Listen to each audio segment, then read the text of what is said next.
Welcome to my living room floor in sunny Yorkshire. So I've just got back from a winter trip up in Nidderdale in the Yorkshire Dales with Judith. And in this video what I want to do is to share with you what my current winter sleep system is. So I've got it here, and what I'm going to do is just take you to the different parts of it and just kind of explain how it's evolved over the years to currently what it is now. And yeah, tell you some of the pluses and minuses. So, without further ado, let's start from the bottom upwards.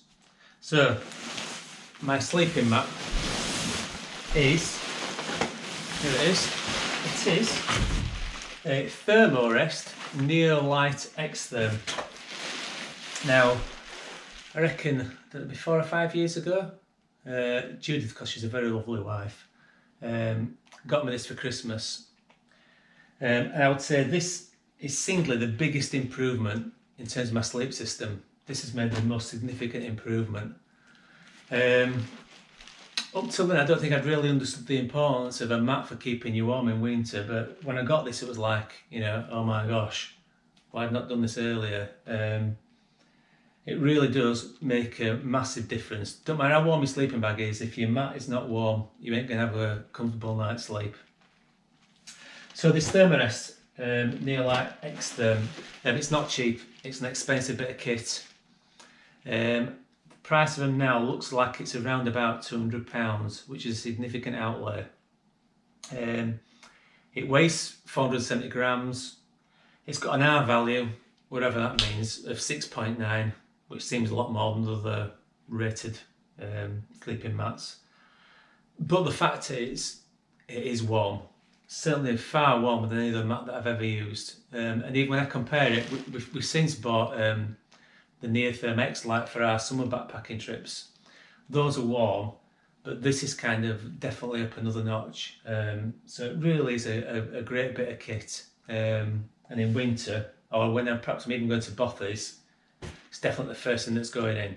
Alright, so although it's a significant outlay, it is a top-notch bit of kit. So, next, my sleeping bag, and I think I've had this a while actually now. I've had it, let me say, I reckon at least 6 or 7 years. I've got this OEX Leviathan Evolution. What a name that is, isn't it, for a sleeping bag? And the reason I got this is because it was in a sale. Typical Yorkshireman, I got it in a sale. I think it was some stupid price, like 90 quid or 100 quid at the time. And I needed a warmer sleeping bag. I'd always kind of been trying to make do with my summer sleeping bags by using 2 of them in winter. And so I kind of took the plunge. I think with all these brands like OEX, it's they do some kind of good stuff, but they also do some pretty naff stuff as well. So you kind of take a little bit of a gamble when I bought it. It's got 600 FP down. Now, when you compare that to some of the more expensive sleeping bags, they use like 850 and 900 fill power, don't they? So probably per gram, it's not going to be as warm as the really sort of top-end expensive sleeping bags. It's that hydrophobic down, so supposedly it's supposed to retain its loft when it gets wet. I don't know about that. And it comes with those always ridiculous sleeping bag ratings that they have. So I think, on top of my head, this one had a comfort of -9, a limit of -16, and an extreme of -38. I can tell you now, if I took this sleeping bag out with me, right, and it was -38, I won't be coming back. I'd be like that frozen chicken coming out of the freezer. No way. What I found is that using this sleeping bag on its own, particularly before I had the Thermarest, as soon as the temperature got to around freezing, I was like struggling. Now in fairness, I know that I'm a little bit of a cold sleeper, but even so, getting to 0 degrees, I was kind of struggling in this sleeping bag. Now, the way that I got around it was, I've got like a fleece liner but that fleece line is like 500 grams. It doesn't pack down particularly small. Or sometimes I didn't take my summer sleeping bag as well, so it wasn't really a great system. Getting the Thermarest helped. What I'm using now as well with the Thermarest is I find I can just get away now with a nice silk sleeping bag liner, which weighs about, I don't know, 80 grams, something like that. Packs really small, so I find that works quite nice as a liner inside my sleeping bag. So, other things about a sleeping bag at the moment, its weight is about just under 1.4 kilos. I want to say 1370 off the top of my head. I think that's right. So, on a par with most of the winter sleeping bags. But again, if you go for a higher fill power, you're going to get more warmth per gram. So again, one of those things. Again, the more the price you pay, the lighter it is. Now, current price for this OEX sleeping bag is I went on Go Outdoors. I currently got it on it for 170. I think the full price is on there as well. It would be a ridiculous full price. This is one of those things where if you just wait till they have sales and keep your eye out, you can usually pick it up, I would say, even cheaper. You'll probably get it for less than 170. So worth looking out for in the sale. Now, one of the things about using this sleeping bag was that I'm really fussy about keeping my sleeping bag dry, particularly in winter, because obviously if you get your sleeping bag wet in winter and you're backpacking, it's very difficult to get it dry again. Comes from a very early experience where I got my sleeping bag wet, and believe me, it's not fun. So I'm really picky about keeping my sleeping bag dry. And what I was finding in winter was often getting quite a lot of condensation on the bag. It's difficult to avoid in winter, the condensation issue.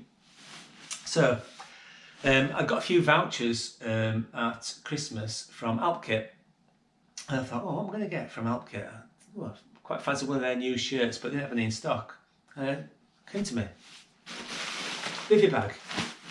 So I got their Hunka XL Bivvy bag. Now, to be honest with you, I thought about getting one of these anyway because I quite fancied the idea of having a bit of a bivvy in summer rather than taking my tent. So I had something that was quite appealing to me. I wanted to try it anyway. But I thought, why not take this and use this as well as part of my winter setup? See if it would avoid the condensation issue and see if it would get a bit of extra warmth as well. So first of all, about the Hunka, this is the extra large version, which weighs 470 grams. You can get a standard version, a regular version that's a bit lighter, about 400 grams. But I went for the larger one because I wanted to make sure I'd be able to properly get my 4-season sleeping bag in. And also in summer, if I'm using a smaller sleeping bag and a bit of a lighter weight mat, I can probably get everything inside. So I went for the extra large one.